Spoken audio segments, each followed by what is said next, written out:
दोस्तों ड्राइंग सीखना कोई भी कठिन काम नहीं है, लेकिन सबसे ज़्यादा जो हम गलती करते हैं स्टार्टिंग में, जितने भी बिगिनर्स होते हैं वो क्या करते हैं कि डायरेक्टली कोई चित्र दिखाई दिया सेम टू सेम बनाने लगते हैं। आप यहाँ पे देख रहे हैं जो भी चित्र दिखाई दे रहा है, इसको बनाने में काफ़ी समय नहीं लगा है, लेकिन इसको सीखने में काफ़ी समय लगा है।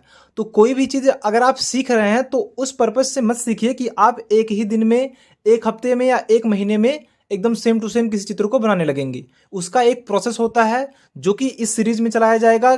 क्लास 1 से लेकर के जितने भी क्लास आएंगे, स्टार्टिंग से होगा, बिगिनर्स लेवल से होगा और धीरे धीरे बेसिक से एडवांस लेवल तक हम सीखेंगे। तो चलिए शुरू करते हैं कि क्या है प्रोसेस। और स्टार्टिंग के जितने भी क्लास रहेंगे उसको देखना बहुत ज़्यादा जरूरी है, क्योंकि जो आधार होता है वो आपका बेसिक ही होता है, यानी कि बेस होता है।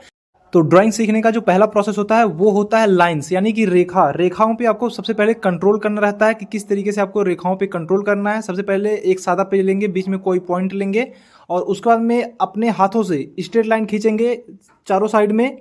लाइनें हो सकता है कि स्टार्टिंग में काफ़ी थोड़ा टेढ़ी मेढ़ी दिखाई दे, लेकिन थोड़ा फ्लो में खींचना है, धीरे नहीं खींचना है।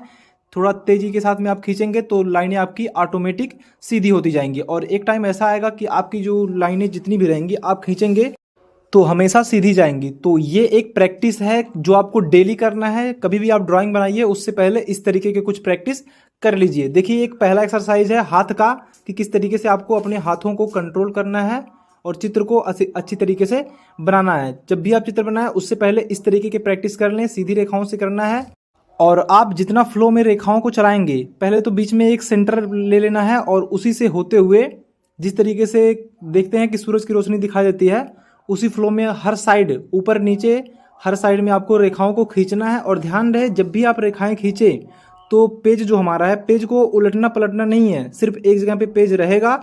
इस तरीके से नहीं कि उल्टा सीधा करने के बाद भी चारों साइड से रेखाएं खींच लें, ऐसा बिल्कुल नहीं है। पेज एक ही जगह पे रहेगा।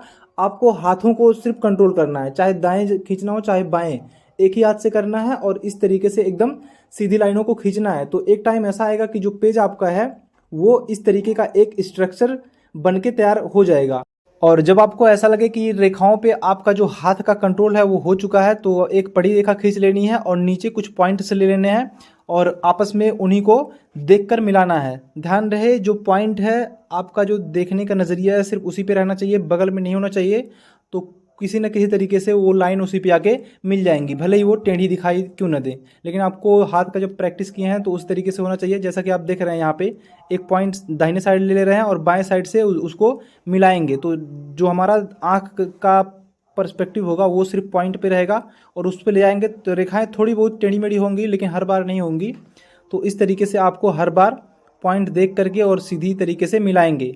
तो कुछ ना कुछ जैसे रेक्टेंगल यहाँ पे बनाया जा रहा है, देख सकते हैं एकदम परफेक्ट नहीं बना, तो हर बार नहीं करना है कि एकदम परफेक्ट ही बने, लेकिन आपको प्रैक्टिस करनी है डेली। और ये सिर्फ हाथ का जो एक्सरसाइज है वही किया जा रहा है और रेखाओं को खींचते हुए इस तरीके से आपको खींचनी है अंदर। देख लीजिए, इसे बोलते हैं हैचिंग टेक्निक। और इसके बाद में फिर पहले हल्की पेंसिल एक ही रहेगा और पहले जो बॉक्स है उसमें हल्का चलाया गया है और दूसरी बार उसको हल्का ही चलाया गया है, लेकिन उसको बाद में उसको क्रॉस कर दिया गया है। तो इसे बोलते हैं क्रॉस हैचिंग। तो पहले वाले से जो बीच वाला अभी बना है ये देख सकते हैं थोड़ा सा डार्क है और उसके बाद में फिर से वही प्रोसेस फॉलो कर रहे हैं, लेकिन थोड़ा सा इसमें प्रेशर दे रहे हैं जिससे जो लाइनें हैं वो थोड़ी डार्क चल रही हैं। और तीनों में आप देख सकते हैं कि किस तरीके का इफेक्ट दिखाई दे रहा है।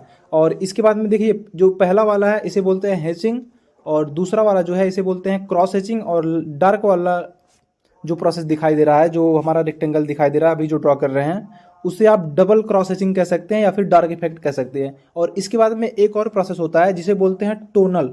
तो टोनल के लिए क्या करना पड़ता है, सेम वही रेक्टेंगल बनाएंगे और सिर्फ एक साइड में पेंसिल को चलाएंगे थोड़ा प्रेशर के साथ। जहां से शुरू करेंगे वहां प्रेशर देंगे और जैसे जैसे दाहिने साइड ले आएंगे हल्का करते जाएंगे और सबसे लास्ट में उसे व्हाइट सरफेस में छोड़ देंगे। और इस तरीके से इफेक्ट आ जाएगा लाइट टू डार्क। अब आप देख सकते हैं ऊपर जो पहले था वो हैचिंग था, बीच वाला क्रॉस हैचिंग, और दाहिने साइड वाला जो है वो डबल क्रॉस हैचिंग कर सकते हैं इसको। और जो सबसे नीचे का बॉक्स बना है, रेक्टेंगल बना है, उसे हम कहेंगे टोनल इफेक्ट। अब इसके बाद में सिंपली रेखाओं के माध्यम से एक ग्लास का चित्र बनाएंगे। इसके लिए सबसे पहले एक बड़ी रेखा खींचेंगे ऊपर का और उसके ठीक नीचे सीधी रेखा में लाइनों को ड्रॉ करेंगे। स्टार्टिंग में आप जब भी लाइनें बनाएं तो डॉट डॉट करके बनानी रहती है। कोई भी चित्र आप जब भी बनाएं तो डैश डैश करके ही रेखाओं को मिलाएं और बीच में थोड़ा सा दोनों साइड बराबर रेखा में काट लेनी है। और ऊपर का जो पॉइंट है छोर का, उसको नीचे लाते हुए दोनों साइड में मिलाएंगे। थोड़ा सा अंदर के पार्ट में गिलास थोड़ा कहीं कहीं पे नीचे पतला रहता है, ऊपर चौड़ा बराबर भी रहता है। कई सारे गिलास होते हैं, तो बेसिकली हम नॉर्मल गिलास बनाएंगे जो पहले थे।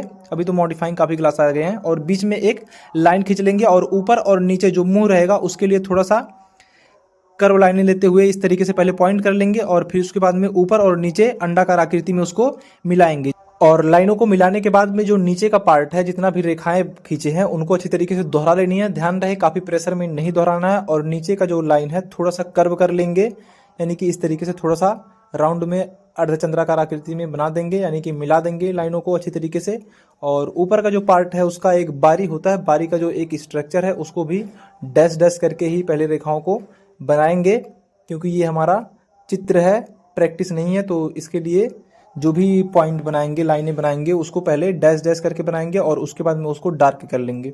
और रेखाएं कंप्लीट हो जाने के बाद जो भी रेफरेंस था स्टार्टिंग में उन सबको अच्छी तरीके से मिटा लेंगे। और इसके बाद में जो उसका लाइट और डार्क का इफेक्ट होता है, जो अंदर उसका स्ट्रक्चर दिखा देता है, एक तरीके से टेक्सचर कह सकते हैं, तो उसको पहले जहाँ लाइट है और डार्क उसको पार्ट को अलग अलग कर लेंगे, यानी कि पहले बांट लेंगे कि कहाँ पे लाइट आएगा कहाँ पे डार्क।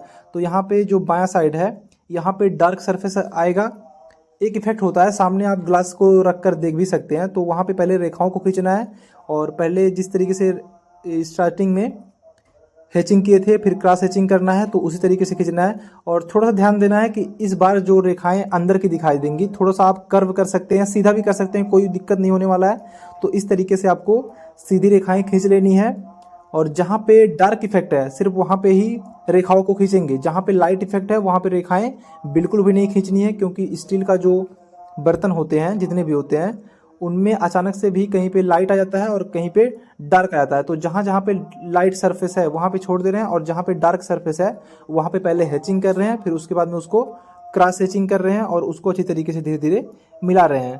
तो जो लाइट और डार्क का इफेक्ट है आप देख रहे हैं कि अंदर का जो ग्लास के अंदर का पार्ट है वो इस तरीके से प्रेजेंट हो रहा है।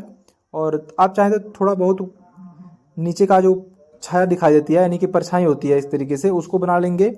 और अंदर का जितना भी पार्ट है डार्क करते जाएंगे। और यहाँ पे जो साइड साइड का पार्ट है, तो ग्लास जब भी आप देखते हैं कोई भी ग्लास रहता है तो वो राउंड शेप में रहता है, यानी कि बेलनाकार आकृति में रहता है।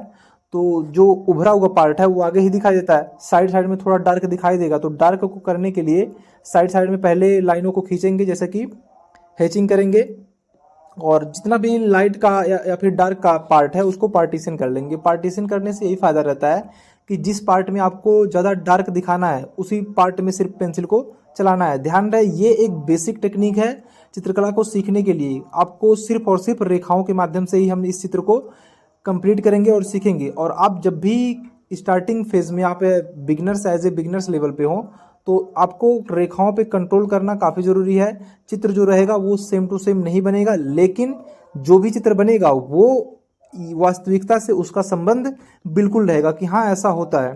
तो टेक्सचर जो होता है इस तरीके से बना लेंगे। और यहाँ पे आप देख रहे हैं कि जो दाहिने साइड में अभी पेंसिल चला रहे हैं वहाँ पे थोड़ा हमें डार्क करना है, लेकिन ध्यान रहे बीच में आपको एकदम लाइट छोड़ देना है, क्योंकि बीच में क्या रहता है, उभरा हुआ पार्ट रहता है। तो जहाँ पे उभरा हुआ पार्ट रहता है वहीं पे ही सबसे ज़्यादा लाइट दिखाई देता है। तो साइड साइड में यहाँ पे हम काफ़ी रेखाएं खींचेंगे। पहले हैचिंग किए हैं, उसके बाद में क्रॉस हैचिंग किए हैं, अभी इसके बाद में हम डबल क्रॉस हैचिंग कर देंगे। जब डबल क्रॉस हैचिंग कर देंगे तो वहाँ पे क्या होता है, काफ़ी डार्क इफेक्ट दिखाई देने लगता है। और नीचे जो पेंदी का पार्ट है उसके ठीक नीचे परछाई रहती है, तो परछाई के लिए भी काफ़ी डार्क करना पड़ेगा। और जितना भी साइड में पार्ट आपको चलाना है, एक साइड में तो हमने काफ़ी डार्क कर दिया है और एक साइड में थोड़ा सा हैचिंग और क्रॉस हैचिंग करते हुए उसको बना रहे हैं। तो इसी तरीके से आपको भी करना है। और ये देख रहे हैं कि किस तरीके से थोड़ा बहुत ग्लास का जो एक्चुअल रूप जो दिखाई देता है वो लगभग प्रेजेंट हो रहा है। तो आपको बस यही प्रोसेस फॉलो करना है। और नीचे जो शैडो का पार्ट है, यानी कि जो उसका परछाई का पार्ट है, उसके लिए आपको काफ़ी डार्क पेंसिल का यूज़ करना है। तो यहाँ पे सिर्फ और सिर्फ शैडो के पार्ट के लिए यहाँ पे 2B पेंसिल का यूज़ कर रहे हैं। आप चाहें 4B का भी पेंसिल यूज़ कर सकते हैं, लेकिन जो ऊपर का पूरा ग्लास का पार्ट बना है वो सिर्फ और सिर्फ जो मीडियम डार्क पेंसिल होता है वही प्रयोग किया गया है। और नीचे जो परछाई का पार्ट है उसके लिए आपको काफ़ी डार्क पेंसिल चलाना ही पड़ेगा, लेकिन ध्यान रहे रेखाओं के माध्यम से ही सिर्फ कंप्लीट करेंगे इस चित्र को, तो उसी के माध्यम से ही रहेगा। तो डियर स्टूडेंट, आप देख सकते हैं कि किस तरीके से यहाँ पे चित्र को बनाने के लिए सिर्फ और सिर्फ रेखाओं का ही प्रयोग किया जा रहा है, तो आप सिर्फ और सिर्फ रेखा का प्रयोग करके भी चित्र को आसानी से बना सकते हैं। अब ग्लास का पार्ट जो बन गया है उसके ठीक नीचे का जो धरातल का पार्ट होता है उसको बनाना काफ़ी ज़रूरी है। उसके लिए एक बड़ी रेखा पहले ले लेंगे लगभग आधे ग्लास के साइड में, और उसका में जो टोनल इफेक्ट दिखाया गया था वो इफेक्ट अब हमें यहाँ पे एज ए प्रेजेंट करना है। पहले ऊपर डार्क करेंगे और नीचे लाते लाते हुए उसको हल्का करते जाएंगे, जिससे हमारा एक टोनल इफेक्ट बनकर तैयार हो जाएगा। जो दूर रहेगा वो काफ़ी डार्क दिखाई देगा और आगे आते आते धीरे धीरे उसको हल्का करते जाएंगे। तो डियर स्टूडेंट, ये हमारा ड्राइंग कंप्लीट हो चुका है। ग्लास का पार्ट जो क्लास 1.0 कंप्लीट हो चुका है। इसके बाद में अगला जो टॉपिक रहेगा वो कंप्लीट किया जाएगा।